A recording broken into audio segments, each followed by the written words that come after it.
Assalamualaikum warahmatullahi wabarakatuh. Channel ani ne Arabic သင်ခန်းစာသင်ခဲ့တာဒီနေ့ဆိုရင်အပိုင်း၄ကိုရောက်ရှိလာခဲ့ပြီဖြစ်ပါတယ်ကျွန်တော်အပိုင်း၁ကနေစပြီးတော့မိတ်ဆွေတို့ကိုကျွန်တော်တိကျနန်းနဲ့မတိကျနန်းဆိုတဲ့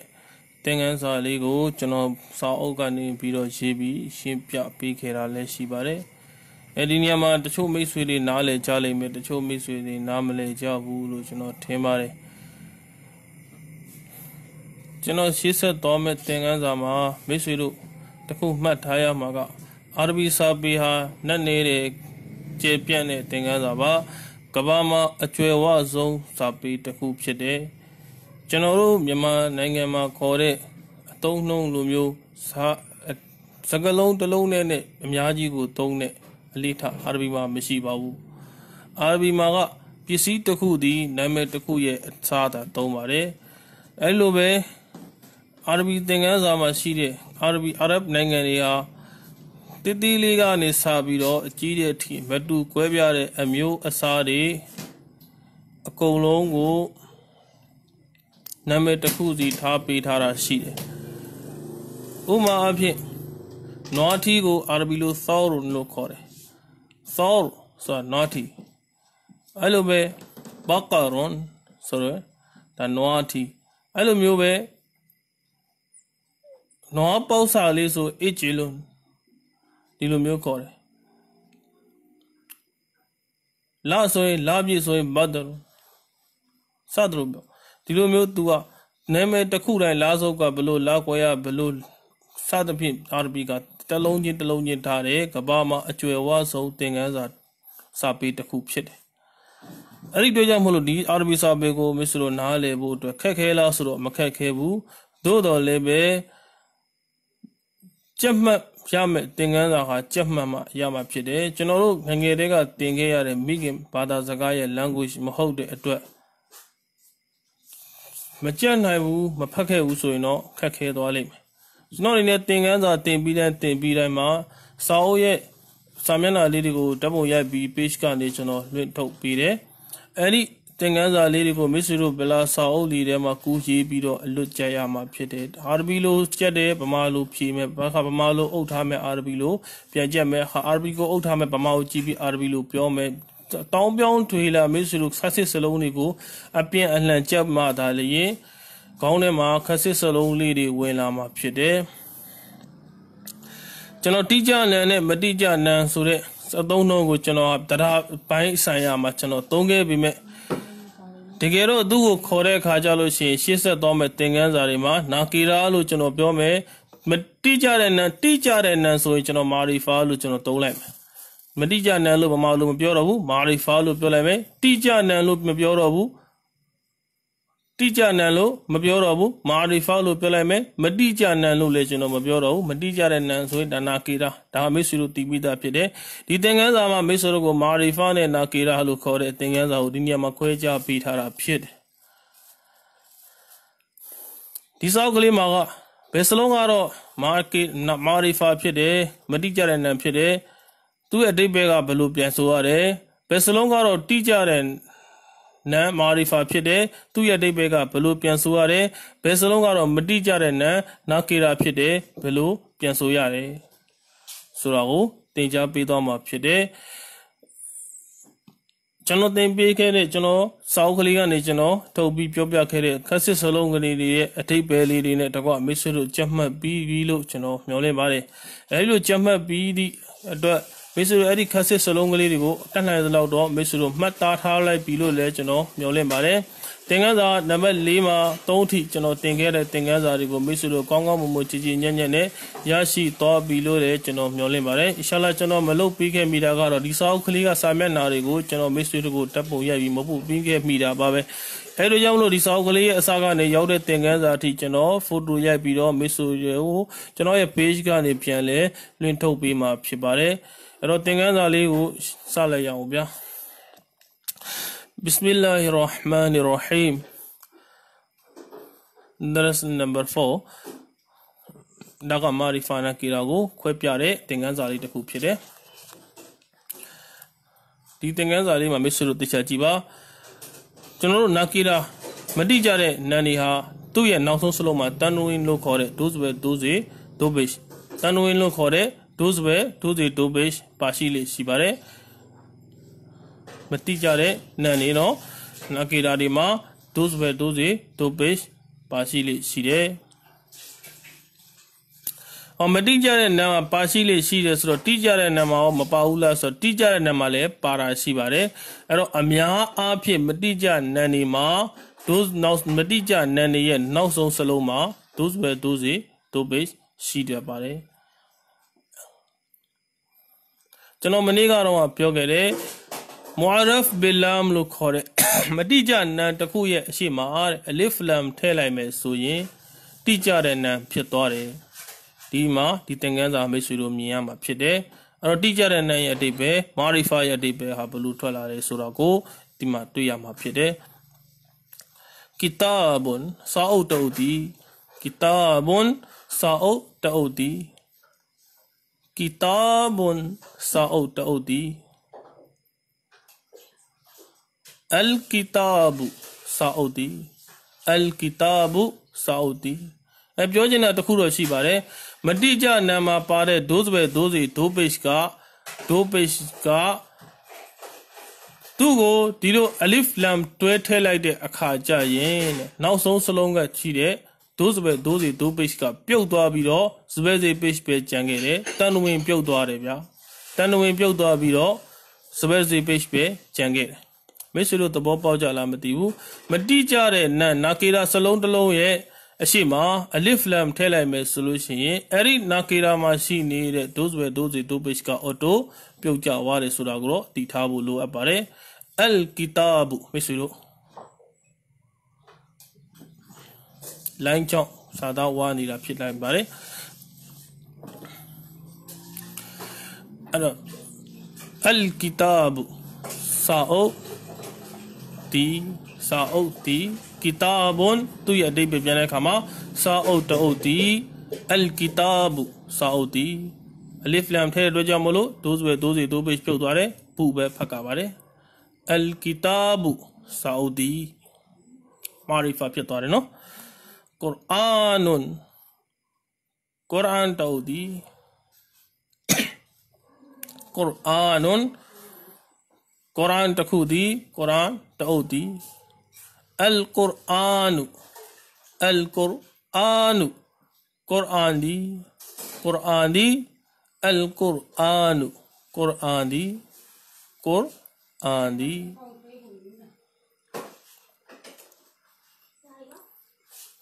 लाई मकाम बूरे चनों को मिस्री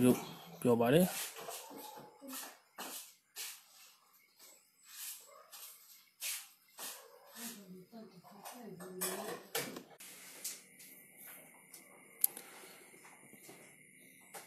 कुरआनुन कुरआन दी अल कुरआनु कुरआनुन कुरान तऊदी अल कुरआनु कुरआन दी अल कुरआनु कुरआन दी दरसुन तिंगन सा टखुदी दरसुन तिंगन सा टखुदी नाकिराရဲ့အဓိပ္ပာယ်ပြန်ကြတာเนาะသင်ခန်းစာတစ်ခုဒီသူကိုတိကျနဲ့လုပ်ပြီးအဒရ်ဆူကျွန်တော်ဒီနေရာမှာပြောချင်တာကတော့ဘာလဲဆိုတော့မိတ်ဆွေတို့ကိုကျွန်တော်ချက်ခဲ့ဘူးတဲ့စာကလေးတွေကပါရှိပါတယ်ဟူရူဖေရှမ်စီယာလို့ခေါ်တဲ့နေအခရာတွေနဲ့ဟူရူဖေကော်မရီယာလို့ခေါ်တဲ့လာအခရာတွေမိတ်ဆွေတို့ချက်ခဲ့ပါတယ်အဲ့ဒီဟူရူဖေရှမ်စီယာလို့ခေါ်တဲ့နေအခရာတစ်မျိုးတည်းကိုချက်လိုက်ရင်ကော်မရီယာလို့ခေါ်တဲ့လာအခရာဟာအော်တိုခွဲထုတ်ပြီးသားဖြစ်သွားပါလိမ့်မယ်हुरूफ शम्सिया में भारी पाले सुरो ता सा दाल दाल रो जा सीन शीन सो दो तो दो लम नून दिसलों ने रिगा हुरूफ शम्सिया में पारे एरी हुरूफ शम्सिया सुरे सगलों गुर पाऊंगे खाया भी सोये एरी अलिफ लम माची निदे लम गु मपाऊया बाबू हुरूफ शम्सिया लो कोरे सगलों तलों गा अलिफ लम ये नौ मा लामे सोलो शिये မှတ်မိတယ်ဆိုတော့မှတ်မိတယ်နော်နေအခရာစကလုံးတစ်လုံးဒီအလစ်လမ်ရဲ့နောက်မှာလာတယ်ဆိုလို့ရှိရင်အဲ့ဒီနေအခရာကိုဓာတ်ရိုက်လှမ်းပြီးတော့ပေါင်းရပါတယ်လမ်နဲ့မပေါင်းရပါဘူးတဲ့အဒ်ဒါရ်ဆူအပေါ်မှာတော့နေအခရာမဟုတ်ဘူးလာအခရာဖြစ်နေတဲ့အတွက်ကြောင့်မို့အလ်ဆိုပြီးတော့ပေါင်းလိုက်ပါတယ်အလ်ဆိုပြီးတော့ပေါင်းလိုက်ပါတယ်မရှိလို့တိကြမှာထင်ပါတယ်အဒ်ဒါရ်ဆူနေအခရာဖြစ်တဲ့အတွက်ကြောင့်မို့လို့သူ့ကိုလမ်ကိုမပေါင်းပဲဒါလ်ကိုလမ်ပေါင်းတဲ့အဒ်ဒါရ်ဆူသင်္ကန်းစာသည်အဒ်ဒါရ်ဆူသင်္ကန်းစာသည်ဒီနွန်သာသနာတစ်ခုသည်ဒီနွန်သာသနာတစ်ခုသည်အဒ်ဒီနုသာသနာသည်အဒ်ဒီနုသာသနာသည်အဒ်ဒီနုသာသနာသည်ဘိုင်တွန်အိမ်တလုံးသည်ဘိုင်တွန်အိမ်တလုံးသည်အဲ့တော့မေဆွေတို့တဂျူးမှာဖတ်ဘူးပါတယ်ယာဂျဇမ်ရဲ့အရင်မှာဆဘရလာမဆိုယာအီလင်းလို့ခေါ်ပါတယ်ယာဆာကင်မာကောဘလမဖတူဟ်လို့ခေါ်ပါတယ်ယာဂျဇမ်ရဲ့အရင်မှာဆဘရလာမဆိုလို့ရှိရင်သူ့ကိုပြောင်းပြောင်းနဲ့အတန်ဖတ်ကြပါတယ်ဘိုင်တွန်အိမ်တလုံးသည်အလ်ဘိုင်တူဘာဆိုတဲ့စကားလုံးဟာနေအခရာမဟုတ်ပါဘူးနေအခရာထဲမှာမပါတဲ့အတွက်ကြောင့်မို့လို့သူ့ကိုဖတ်တဲ့အခါလမ်ကိုပဲပေါင်းပါမယ်အလ်ဘိုင်တူအိမ်ဒီအလ်ဘိုင်တူဒီနေရာမှာစပယ်စီပိတ်မတက်ထားပါဘူးအလ်ဘိုင်တူအိမ်ဒီဒါဆိုရင်မေဆွေတို့စပယ်စီပိတ်မတက်ထားတဲ့ဒီစလုံးကိုတွေ့ရင်သိပါပြီအလ်ဘိုင်တူဒါဟုတ်ပြီနော်အလ်ဘိုင်တူအိမ်ဒီအလ်ဝါလာဒူခလေးဒီအလ်ဝါလာဒူခလေးဒီမရှိလို့ဒီစလုံးကိုအရှိသင်္ကန်းသားကဖတ်ပြီးတော့ပါပြီအလ်ဝါလာဒူခလေးဒီအလ်ကီတာဘူစာအုပ်ဒီ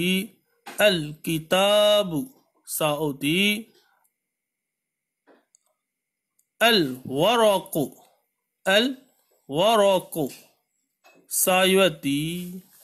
အလ်ဝရကဆိုတာစာရွက်ကိုပြောတာပါအလ်ဝရကူစာရွက်တီအလ်ဂျမလူ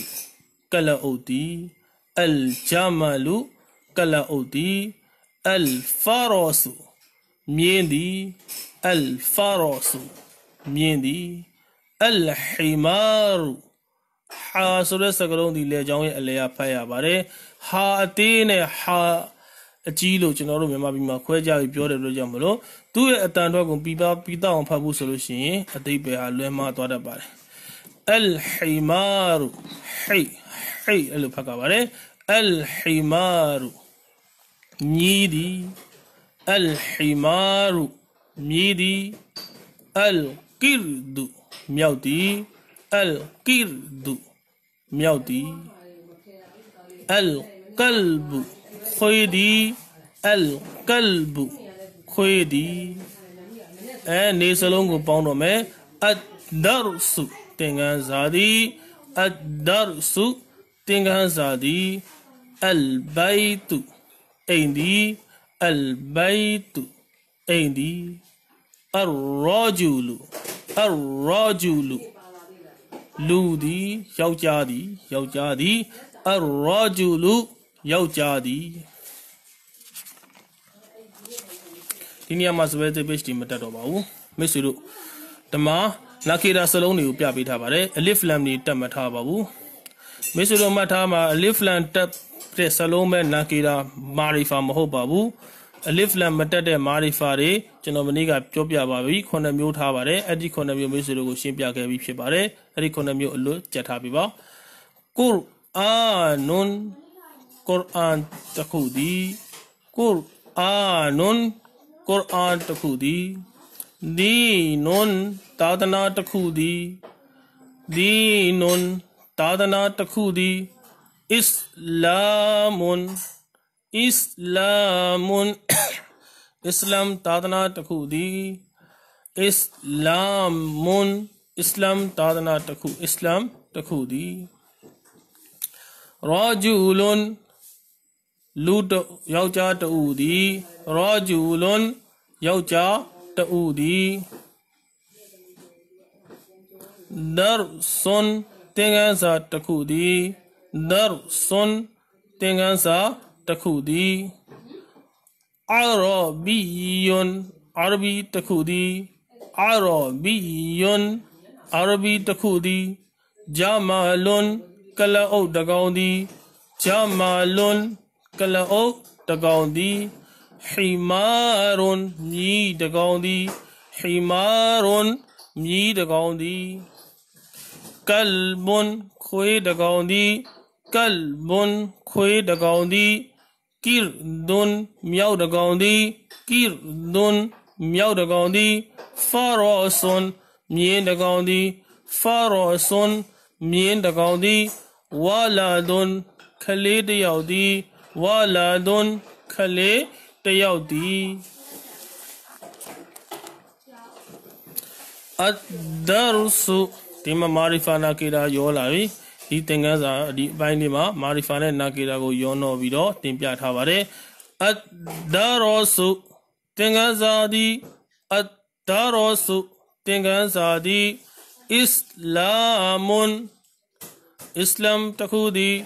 Islamun Islam Tadana Takudi Dinun Tadana Takudi Dinun Nakira Pibare Maticha Nampire Taku Tachu Tebio Piana Bare Tadana Takudi Rajulun Lut Udi Rajulun Lut Yaucha Taudi Rajulun Sa Yaucha Gupiraba Rajulun Yaucha Taudi Himarun Himarun Ni Dagaudi Himarun Ni Dagaudi Al-Farasu Miendi Al-Farasu Miendi Jamalun Kalao Dagaudi Jamalun Kalao Dagaudi Al-Kalbu Khoi Dagaudi sorry Al-Kalbu Khoidi Al-Baitu Aindi Al-Baitu Aindi Al-Qur'anu Qur'andi Al-Qur'anu Qur'andi Rasulun Rasul Dabadi Rasulun Rasul Dabadi Islamun Islam di Takudi Islamun Islam Takudi Al-Arabu Al-Arabu Arabti Al-Arabu Arabti Arabiyun Arabiyun Arabi Takudi Arabiyun Arabi Takudi Al-Jannatu Al-Jannatu Jannati Al-Jannatu Jannati Tukha Bondi Java Al-Ilmu Tadana Pinyadi Al-Ilmu Pinyadi Ilmu Sa Pinyago Beraba Al-Ilmu Pinyadi Kirdun Miao Dagaudi Kirdun Miao Dagaudi Al-Jamalu Kalaodi Al-Jamalu Kalaodi Kasi Zaloni Talong Duba Me Zaharun Zaharun Zahrun Suraga Pandabuindi Zahrun Pandabuindi Al-Waraqu Sayati Al-Waraqu Sayati Al-Himaru Midi Al-Himaru Midi Mino Midara Wow Piraba Pubu de Liba Farasun Miendagandi Farasun Miendagandi As-Sagiru Ngeyedudi As-Sagiru Ngeyedudi Kabirun Chido Dudi Yaudi kabirun jido dudiyauti managega swagir suraga tingedo ayago to nama widitana anine tone sagaloma kabir suru swagir suraga tingedo jido yama widitana ne tona ba diniyama chanawan sai siyaga nam anine julia to jamolo chanawa to marifa nakira ko khwe pya de tingansa phide de jamolo takhu takang ko chano the pian pya da ba as-sagiru ngeywe tu di kabirun jido dudiyauti lu pian ba leဒီနေရာမှာမာရီဖာနာကေတာကိုကျွန်တော်တို့ဒိဗ္ဗေရှိတဲ့စကားလုံးအနေနဲ့ဖွဲ့စည်းပြီးတော့တိဆောက်ထားတဲ့သင်ခန်းစာကလေးကိုဆက်ပြီးတော့သင်ကြားပေးမှာဖြစ်တယ်။အဒိဗ္ဗေရှိတဲ့သင်ခန်းစာကလေးကဘာလဲဆိုတော့ဒီမှာမာရီဖာတစ်ခုကိုယူလာမယ်ပြီးရင်နာကေတာနဲ့ပေါင်းမယ်အဲ့သင်ခန်းစာလေးပါ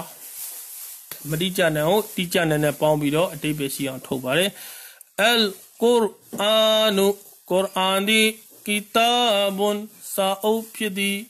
sa'ud ta'ud phidi kitabun sa'ud ta'ud phidi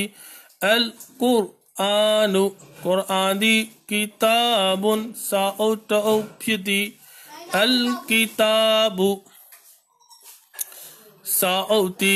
arabiyyun arabi sa pe takhu phidi al kitabu sa'ud ti arabiyyun arabi sa pe takhu phidi al ilmu pnya di al ilmu pnya di mufidun acho shi do aya takhu phidi mufidun acho shi do aya takhu phidi al islamu islam di al islamu islam di dinun tadana takhu phidi dinun tadana takhu phidi al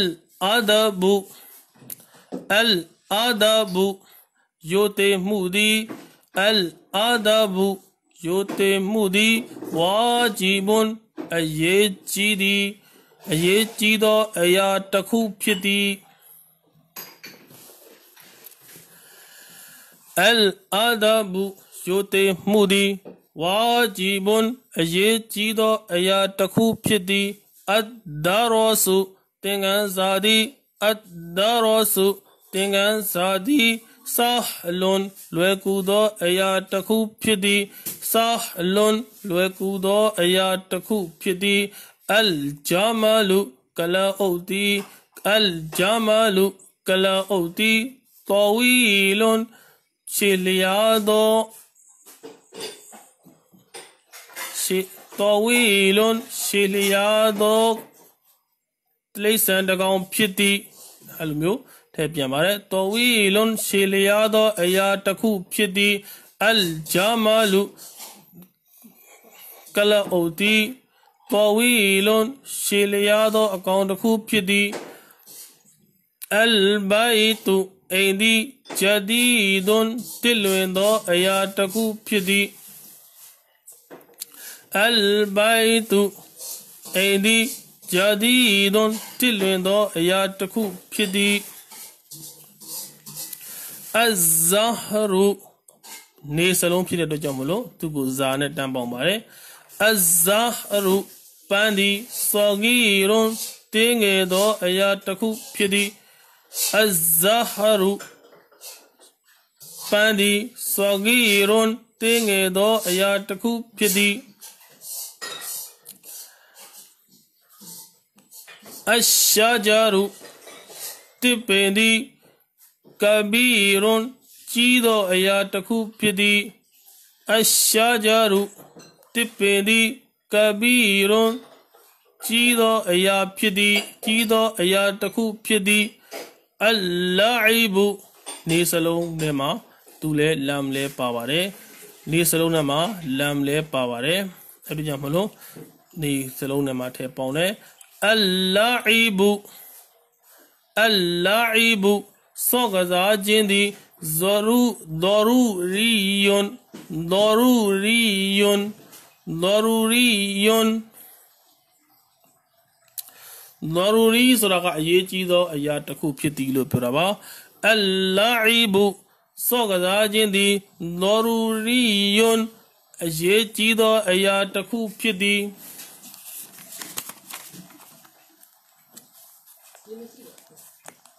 ဒီသင်ခန်းစာလေးမှာကတော့မိတ်ဆွေတို့ကိုမေးထားတာပါမေးစလုံးလေးနဲ့မေးတယ်ဖတ်ပြီးသားစာကိုတေးကျင်ခံနေနဲ့ပြန်မေးတာပါ man anta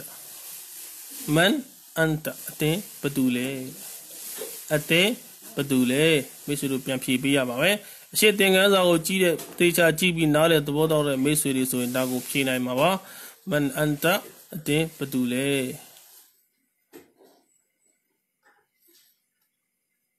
ဆိုရင်ဘယ်လိုဖြေရမလဲအနာ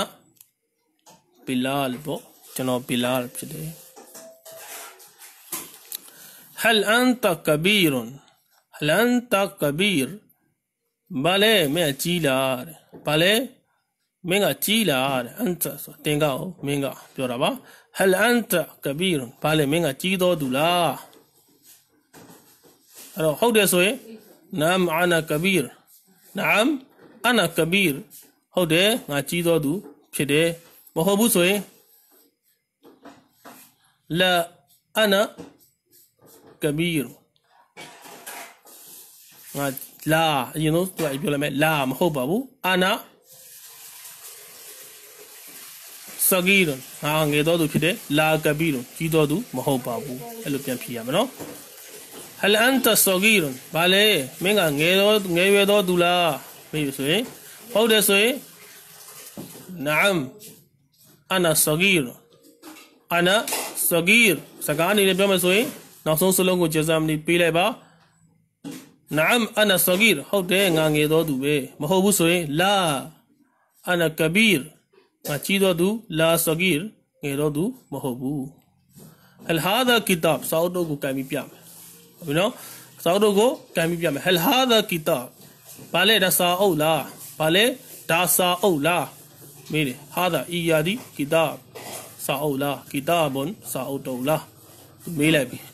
هل هذا كتاب ဒီဟာဘာလဲဒီဟာစာအုပ်တော့လားဟုတ်တယ်ဆိုရင် نعم هذا كتاب ဟုတ်တယ်ဒါစာအုပ်မဟုတ်ဘူးဆိုရင်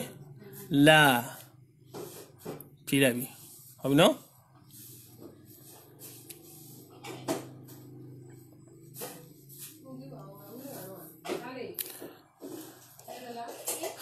هل ذلك قرآن ဒါကတော့မစ္စရဖြေပါဒါဘာလဲဟိုရကုရ်အာန်လား هل محمد رسول ဘာလဲမုဟမ္မဒ်ကရဆူလာဒါကကိုယ့်အနေကိုအာရဘီလိုလေးတွေဖြည့်ကြည့်ပါအဲကြောင့်ဒီသင်ခန်းစာမှာကတော့သင်ခန်းစာဒီနေရာမှာနေကျွန်တော်ပိုင်းပါတယ်ကျွန်တော်တရားပိုင်းလေးနည်းနည်းလေးပြောပြမှာဖြစ်တယ်နေ့ကျတော့တရားပိုင်းမှာကျွန်တော်မနေ့ကတော့ကျွန်တော်ပြောခဲ့ပြီးတဲ့ထဲမှာအလစ်လမ်နဲ့ပတ်သက်ပြီးမိတ်ဆွေတို့သိထားတဲ့အကြောင်းအရာတွေအများကြီးရှိပါတယ်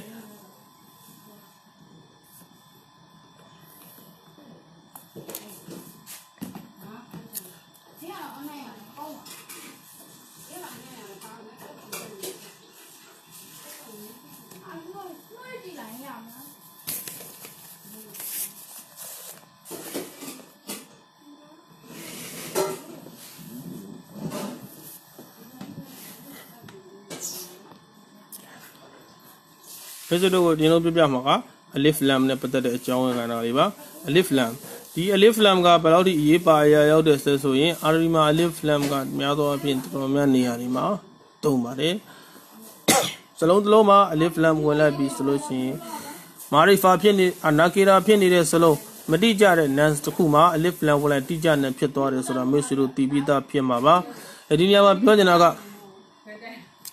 တန်ဝင်ရှိတဲ့စလုံးသို့ပဲဒိုစေဒိုပိရှ်တန်ဝင်ရှိတဲ့စလုံးရဲ့အပေါ်မှာအလစ်လမ်လာပြီးဆိုလို့ရှိရင်မဖြစ်သွားလဲဆွဲစေပိရှ်ဖြစ်သွားပါတယ်ခုနကျွန်တော်ပြောခဲ့ပါတယ်ဥပမာအဖြစ်အလ်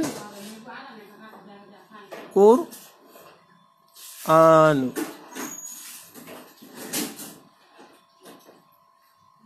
အဲ့လိုဖြစ်သွားပါတယ်အလ်ကုရ်အာန်အဲ့လိုမျိုးဖြစ်သွားပါတယ်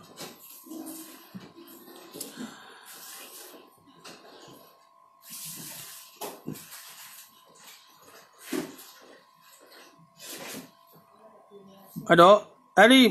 अलिफ लाम को बालो खोले सुरो मुअर्रफ बिल्लाम लो खोले मुअर्रफ बिल्लाम उन उर्दू में पढ़े तो बेसुती है ताको लम तारीफ लो ले खोले लम तारीफ लो ले खोले अरो अरी अलिफ लाम ये अजी मार सलों तलों लाम है सोल्यूशन अरी अलिफ लाम ने तो अटोए बीरो फका अरी अलिफ लाम ने तो अटोए बीरो फका रे अलिफ लाम ये अलियमा सलों तलों लाम है सोल्यूशन अरी अलिफ लाम ने तो अटोए बीरो फका रे अरी अलिफ लाम माशी नीरे अलिफ ती अरा अलिफ महो बाबू अरा हमजा भी बारे हमजातुल वस्ल लुखो बारे हमजातुल वस्ल मिस्रो मफहमी ये नखालो चीबा हमजातुल वस्ल लो ये बारे हमजातुल वस्ल लुखो बारे हमजातुल वस्ल सुरागा तुगा याई नीने तठारे हमजा बा अरो फिदे अटवाट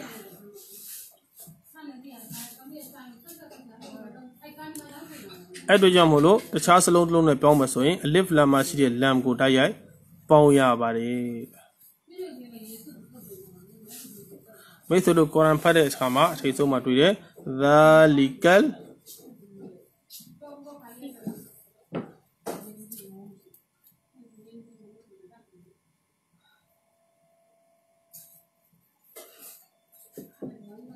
किताब ऐ माशी अलिफ लाम को बे लाम को बे लाम पाऊं बारे अलिफ को तो पाऊं दिया मलो बाबू तू बियो जिना का बाले सुरो अलिफ लाम सलों ये अलियमा सगलों तलों लों लाम है सोल्यूशन अलिफ लाम माशी लाम को बे लाम बिरो पाऊं या बारे देखे लो ऐरी लाम ये नाव का सलों दी ने सलों फिटे हुरूफे शम्सिया लो खोरे ने सलों फिटे सोई बेउ पाऊं लाइट है ऐरी नाव थी डाये पाऊं पर बारे ऐरी नाव थी टाइयाई पाऊं फा बारे ऐ टाइम में अलिफ में हमजातुल वस्ल लुकोरे दिवा ये थारा अलिफ बे टाइम में तू हमजातुल वस्ल लुकोरे से माँ इब्नुन लो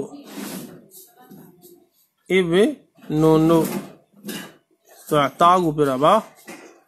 इब्नातुन सुरा का तमीगु पिराबा इब्नातुन लो अभी रो इस्मुन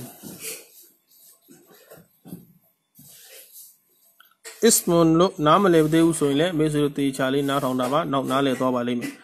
अरो इस्मुन लो लामे सोल्यूशन अरे लो इब्नातुन लो इस्मुन लो ये अच्छी मार अलिफ लाम ठेलाई में सोल्यूशन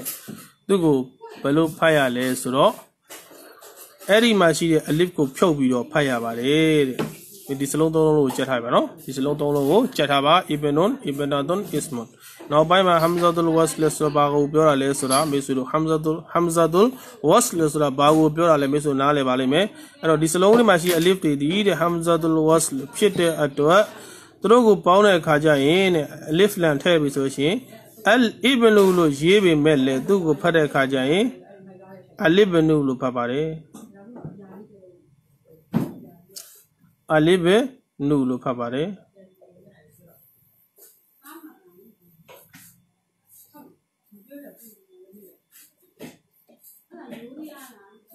दरोशी माशी सगलो तलोंगा लाभी तरो को पाओ में सोल्यूशन उना बे हुआ ने पाओ रो भैया हुआ ने पाओ ने सोल्यूशन हुआ बे नूलु फगा बारे अलिफ लियो थे में फबाऊ हेलो इबना तू प्यो में सोइन ले बे अलिफ ना तू तो दुनिया में अलिफ लान शी बारे सॉरी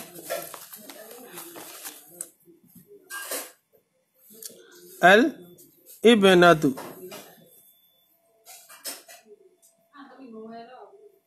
अल इबना तू वो फमे सोल्यूशन अलिफ ना तू लो फगा बारे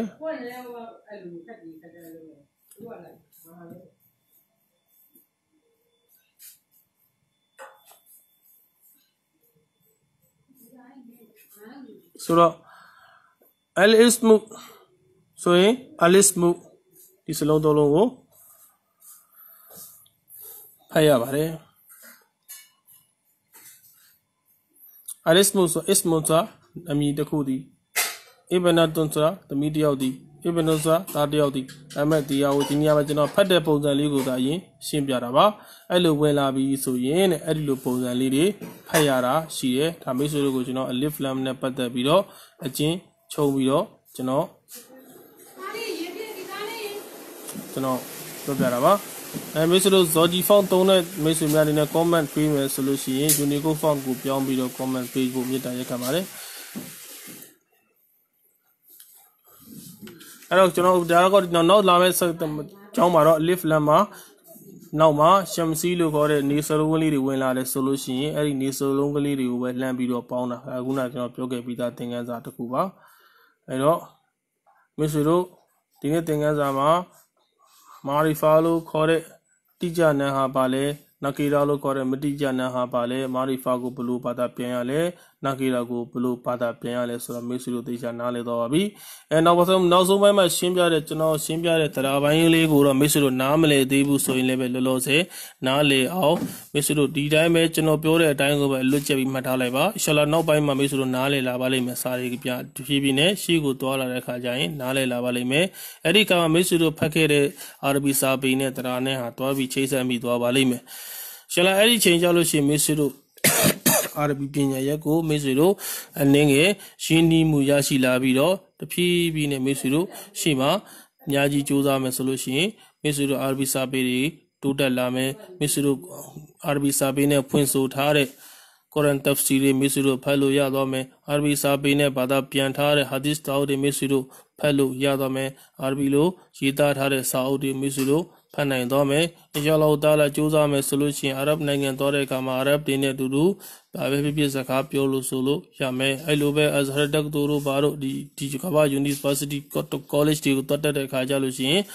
Islamic University, Mabe, Tatak. Hello, as her Tagoji, Islamic University, Mabata, Messiru Tore Kaja, Tumari Arbilo, Piolo Palo Shin, Kunine Nam, Chachin Chutabi Nale, alone is Jamlu, Lego Kuline, Nale, Toname, Idame, Tamanomia Soloslamia Zagadi, Arabi, Alosmega Chama Pide, Mokpa Dodi, Arabi, Eli Arabi, Messiru Bua, Yeji Lona, Fishi Tobalime, Generation Yashidla, Chino, Tadi the Chino, Tinja Puchaya, Jim Pete Apoma, General in the Tinja Muma, Chucho Muma. Misiru Namle Mumia Shiga Yin, Chinoco Maflo Palo, Chinomida Yakamare, Gelo Misiru Disa, Chinotinga, the things are in Manale Mushigere, so in Le, Misiru Ye, comment Oma, Chino, Nale Mushibare, Namelege Uso in Le, Chanogaro, Namelege Babu, Titi Sajali, Pienle, Shita, Pike Bule, Chino, Tonsu, Libare,